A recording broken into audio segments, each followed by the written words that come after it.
할렐루야, 예배를 사모하며 나온 모든 성도님들에게 하나님의 사랑과 은혜가 넘치게 임하기를 소망합니다. 오늘 말씀은 사무엘상 21장과 22장입니다.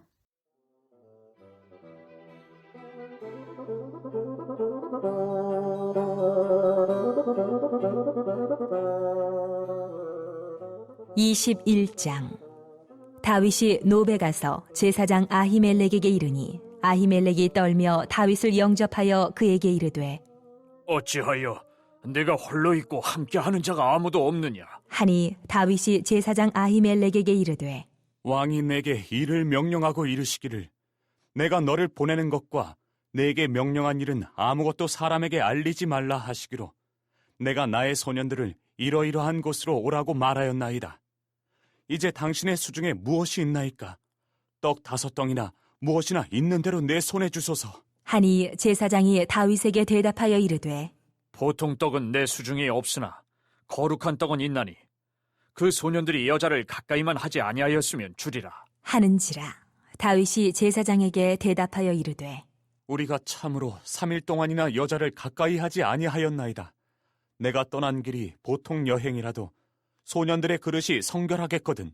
하물며 오늘 그들의 그릇이 성결하지 아니하겠나이까. 하매 제사장이 그 거룩한 떡을 주었으니 거기는 진설병 곧 여호와 앞에서 물려낸 떡밖에 없었음이라. 이 떡은 더운 떡을 드리는 날에 물려낸 것이더라.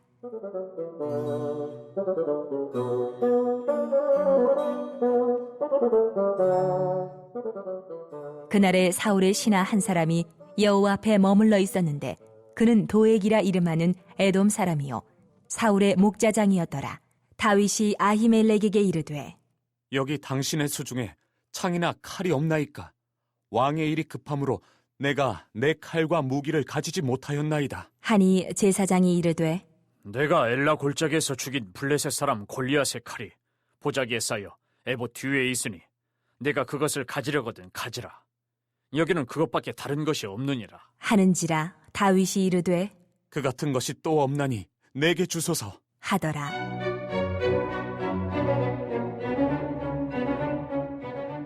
그날에 다윗이 사울을 두려워하여 일어나 도망하여 가드왕 아기스에게로 가니 아기스의 신하들이 아기스에게 말하되 이는 그 땅의 왕 다윗이 아니니까.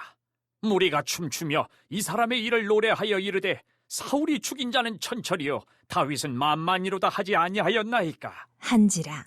다윗이 이 말을 그의 마음에 두고 가드왕 아기스를 심히 두려워하여 그들 앞에서 그의 행동을 변하여 미친 채하고 대문짝에 그적거리며 침을 수염에 흘리매 아기스가 그의 신하에게 이르되 너희도 보거니와 이 사람이 미치광이로다. 어찌하여 그를 내게로 데려왔느냐? 내게 미치광이가 부족하여서 너희가 이자를 데려다가 내 앞에서 미친 짓을 하게 하느냐? 이자가 어찌 내 집에 들어오겠느냐? 하니라. 22장.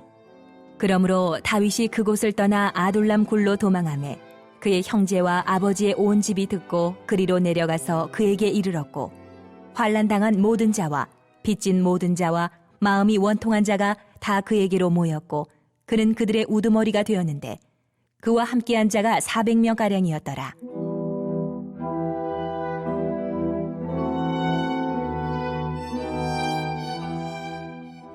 다윗이 거기서 모압 미스베로 가서 모압 왕에게 이르되 하나님이 나를 위하여 어떻게 하실지를 내가 알기까지 나의 부모가 나와서 당신들과 함께 있게 하기를 청하나이다. 하고 부모를 인도하여 모압 왕 앞에 나아갔더니 그들은 다윗이 요새에 있을 동안에 모압 왕과 함께 있었더라. 선지자 갓이 다윗에게 이르되 너는 이 요새에 있지 말고 떠나 유다 땅으로 들어가라. 다윗이 떠나 헤렛 수풀에 이르니라.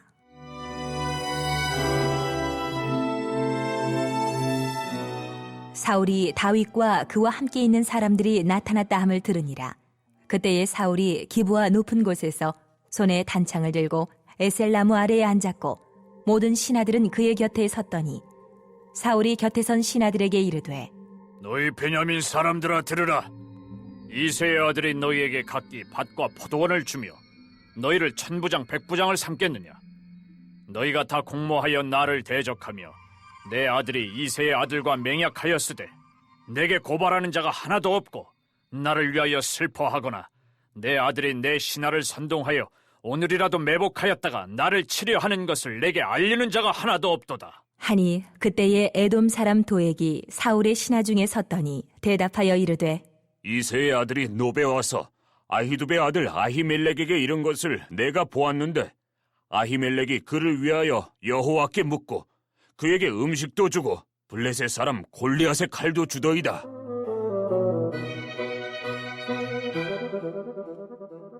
왕이 사람을 보내어 아히두베 아들 제사장 아히멜렉과 그의 아버지의 온 집 곧 노베에 있는 제사장들을 부르매 그들이 다 왕께 이른지라.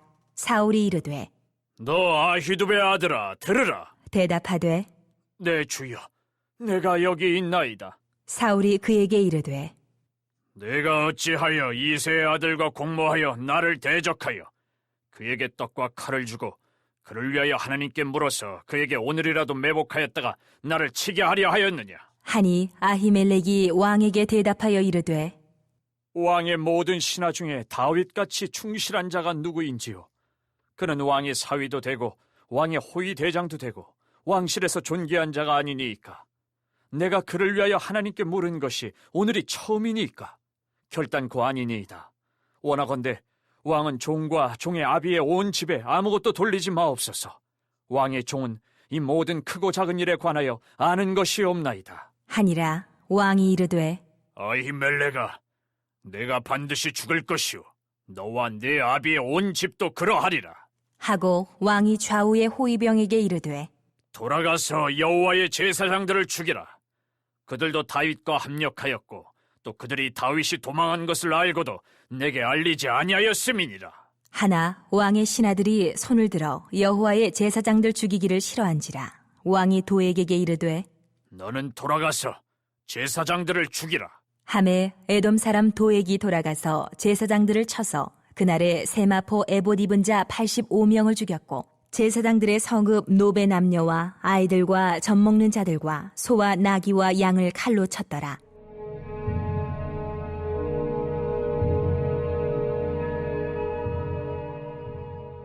아히두베 아들 아히멜렉의 아들 중 하나가 피하였으니 그의 이름은 아비아달이라. 그가 도망하여 다윗에게로 가서 사울이 여호와의 제사장들 죽인 일을 다윗에게 알림해 다윗이 아비아달에게 이르되 그날에 에돔 사람 도액이 거기 있기로 그가 반드시 사울에게 말할 줄 내가 알았노라. 네 아버지 집의 모든 사람 죽은 것이 나의 탓이로다. 두려워하지 말고 내게 있으라. 내 생명을 찾는 자가 내 생명도 찾는 자니 네가 나와 함께 있으면 안전하리라. 하니라.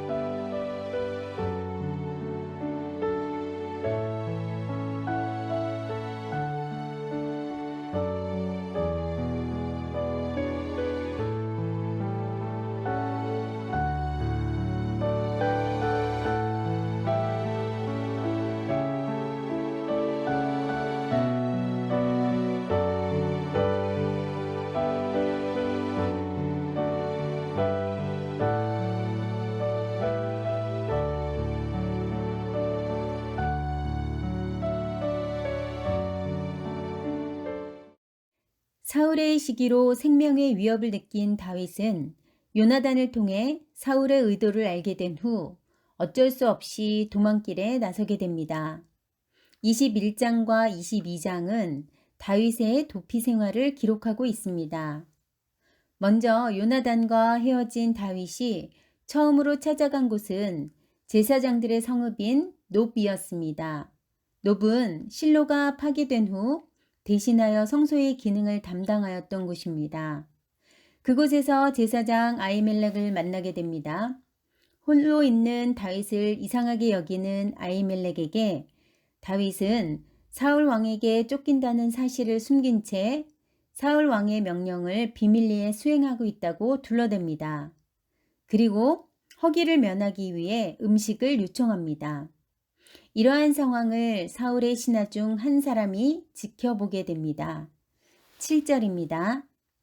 그날에 사울의 신하 한 사람이 여호와 앞에 머물러 있었는데 그는 도액이라 이름하는 에돔 사람이요 사울의 목자장이었더라. 후에 이를 지켜본 사울의 목자장인 도액에 의해 이 사실이 사울에게 알려지면서 노베 제사장들과 아히멜렉이 죽임을 당하게 되는 안타까운 상황이 벌어집니다.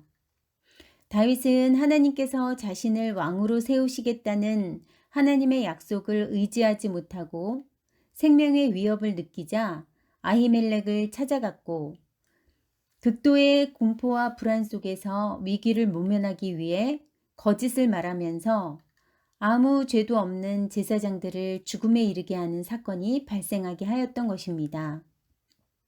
거짓말에는 하얀 거짓말이라 하여 남에게 해가 되지 않는 선의의 거짓말도 있습니다. 그러나 다윗의 거짓말은 순전히 자신만을 위한 것이라 할 수 있고 그로 인해 에봇 입은 제사장 85명이 죽임을 당하는 처참한 결과가 초래됐습니다. 진실한 말과 정직한 삶은 우리가 이 땅 가운데서 하나님의 자녀로 살아가기 위한 아주 기본적인 필수 조건이라 할 수 있습니다. 그러나 이 기본이라는 것이 우리에게 그렇게 쉽지만은 않습니다. 우리의 불안과 두려움 때문에도 그렇고 또한 눈앞에 보이는 유익 때문에도 우리는 너무 많이 흔들리는 나약한 존재입니다. 이를 극복하기 위해서는 우리에게도 훈련이 필요합니다. 거룩을 닮아가고 경건에 힘써 진실한 말과 정직한 삶이 우리에게 나타나고 또 선하신 하나님의 뜻이 이 땅 가운데 우리의 모습 속에서 온전히 펼쳐지게 되기를 간절히 소망합니다. 이제 음식까지 얻은 다윗은 자신의 안전과 방어를 위해 무기를 요청합니다. 제사장은 골리앗이 사용했던 칼을 언급합니다. 9절입니다. 제사장이 이르되 내가 엘라 골짜기에서 죽인 블레셋 사람 골리앗의 칼이 보자기에 쌓여 에봇 뒤에 있으니 내가 그것을 가지려거든 가지라. 여기는 그것밖에 다른 것이 없느니라 하는지라. 다윗이 이르되 그 같은 것이 또 없나니 내게 주소서 하더라. 비록 골리앗이 사용한 칼이지만 장수가 소유하여 사용했던 칼인 만큼 이는 잘 다듬어진 좋은 칼이었기에 다윗은 만족스러워하며 그 칼을 받게 됩니다. 좋은 무기를 갖추는 것은 다윗에게 큰 위로와 힘이 되었을 것입니다. 우리에게도 우리를 안전하게 하고 외부의 공격으로부터 우리를 방어할 수 있는 무기가 필요합니다. 그것은 영적인 무기, 기도가 있어야 할 것입니다. 또 영적인 무기, 말씀이 있어야 할 것이며 예수 그리스도의 이름의 능력에 의지하여 십자가의 사랑을 선포해야 할 것입니다. 기도와 말씀과 십자가의 사랑을 통해 우리가 어떠한 공격으로부터 흔들리지 않고 견고한 믿음으로 바로 서서 하나님의 나라를 더욱 확장해 갈 수 있는 저와 여러분이 되시기를 간절히 바랍니다. 아멘. 놉을 떠난 다윗이 다음으로 찾아간 곳은 가드입니다. 이는 블레셋 대도시 중에 하나입니다. 가드 왕 아기스의 신하들은 다윗을 알아봅니다. 다윗은 자신이 그들에게 위협이 될 만한 인물로 알려지는 것이 두렵습니다. 11절부터 13절까지 함께 읽어보도록 하겠습니다. 아기스의 신하들이 아기스에게 말하되 이는 그 땅의 왕 다윗이 아니니까 무리가 춤추며 이 사람의 일을 노래하여 이르되 사울이 죽인 자는 천천히요 다윗은 만만이로다 하지 아니하였나이까 한지라. 다윗이 이 말을 그의 마음에 두고 가드 왕 아기스를 심히 두려워하여 그들 앞에서 그의 행동을 변하여 미친 채 하고 대문짝에 그적거리며 침을 수염에 흘리매. 다윗은 지혜를 발휘하여 가드 왕 아기스 앞에서 대문짝에 그적거리면서 수염에 침을 흘리며 미친 사람처럼 행동합니다. 스스로 무장해제를 하여서 그들의 경계심을 풀게 합니다. 그리고 그것을 떠나 아둘람 굴로 도망하게 됩니다. 사무엘상 22장으로 넘어갑니다. 다윗을 중심으로 아둘람 공동체가 형성됩니다. 22장 1절과 2절입니다. 그러므로 다윗이 그곳을 떠나 아둘람 굴로 도망하매 그의 형제와 아버지의 온 집이 듣고 그리로 내려가서 그에게 이르렀고 환난당한 모든 자와 빚진 모든 자와 마음이 원통한 자가 다 그에게로 모였고 그는 그들의 우두머리가 되었는데 그와 함께한 자가 400명 가량이었더라. 아멘. 아둘람 공동체는 능력자들이 아닌 환난당한 자와 빚진 자, 마음이 원통한 자들이 모여 이룬 공동체입니다. 다윗은 거칠고 상처가 있는 이들을 품고 그들을 잘 이끌어가면서 스스로 참된 지도자상을 세워나갔을 것입니다. 이제 다윗은 효심도 발휘합니다. 그의 부모들을 모압 왕에게 부탁하니 그 모압 왕이 흔쾌히 다윗의 청을 들어줍니다. 3절과 4절입니다. 다윗이 거기서 모압 미스베로 가서 모압 왕에게 이르되 하나님이 나를 위하여 어떻게 하실지를 내가 알기까지 나의 부모가 나와서 당신들과 함께 있게 하기를 청하나이다 하고 부모를 인도하여 모압 왕 앞에 나아갔더니 그들은 다윗이 요새에 있을 동안에 모압 왕과 함께 있었더라. 다윗이 처음 사울을 피해 도망할 때는 하나님에 대한 신뢰가 부족하여 불안해했지만 도망자로서의 시간을 보내면서 다윗은 결국 하나님의 음성을 듣기로 결심하기까지 변화됩니다. 하나님이 자신을 위하여 어떻게 하실지를 알기까지라고 말하고 있습니다. 그는 이제 자신의 생각과 자신의 힘과 능력으로는 이 모든 고난과 환난을 이겨낼 수 없음을 인정합니다. 동시에 하나님의 뜻을 구하여 순종하기로 결단합니다. 하나님의 음성을 듣고 그 뜻에 순종하고자 하는 사람은 고난과 환난 가운데서도 두려워하지 않습니다. 주님이 함께 하실 것을 믿기 때문입니다. 또한 하나님보다 앞서지 않습니다. 하나님의 때가 가장 합당한 때임을 알기 때문입니다. 하나님이 우리를 위하여 어떻게 하실지를 알기까지 인내하면서 주님의 전을 사모하는 저와 여러분이 되시기를 간절히 소망합니다. 아멘. 사울은 모든 사람이 다 자기를 버렸다는 자격지심과 불안감으로 몸부림칩니다. 8절입니다. 너희가 다 공모하여 나를 대적하며 내 아들이 이새의 아들과 맹약하였으되 내게 고발하는 자가 하나도 없고 나를 위하여 슬퍼하거나 내 아들이 내 신하를 선동하여 오늘이라도 매복하였다가 나를 치려 하는 것을 내게 알리는 자가 하나도 없도다 하니. 사울은 제사장 아히멜렉도 다윗의 반역 음모에 연루되어 있다고 생각합니다. 사울의 신문에 대한 아히멜렉의 다윗의 무죄를 언급합니다. 14절입니다. 아히멜렉이 왕에게 대답하여 이르되 왕의 모든 신하 중에 다윗같이 충실한 자가 누구인지요. 그는 왕의 사위도 되고 왕의 호위대장도 되고 왕실에서 존귀한 자가 아니니까. 아히멜렉은 자기의 결백을 주장하나 결국 하나님의 영이 떠난 사울의 명으로 도에게 의해 다른 제사장들과 함께 죽임을 당하게 됩니다. 그런 상황에서 아히멜렉의 아들 아비아달이 다윗에게 도망하여 왔을 때 다윗은 아히멜렉과 제사장들의 죽음이 자신의 탓임을 인정하고 아비아달에게 자신의 곁에 거하게 하면서 안전을 보장해 줍니다. 사람은 자신의 실수도 인정할 줄 알아야 하며 그 실수에 대한 책임을 질 줄 알아야 합니다. 사람은 누구나 완전할 수 없기 때문입니다. 우리가 살아가면서 실수하지 않는다면 그것은 참 감사한 일입니다. 그러나 실수가 있다면 반드시 인정하고 사과할 줄 알아야 하며 그에 대한 책임도 감당하여서 하나님의 온전하고도 건강한 사람이 될 수 있기를 바랍니다. 아멘. 네, 합심기도 제목을 읽겠습니다. 하나님, 우리 자신을 위하여 하나님이 어떻게 하실지를 알기까지 믿음으로 바라보고 소망으로 인내하며 나아가 순종함으로 하나님과 동행하는 삶이 되게 하옵소서. 예수님이 앞장서서 싸워주시고 보호해주시고 승리케 해주시니 감사하며 살게 하옵소서. 하나님만을 왕으로 삼고 마음을 다하여 진실이 하나님을 섬기며 살게 하옵소서. 기도하시겠습니다. 하나님, 우리가 우리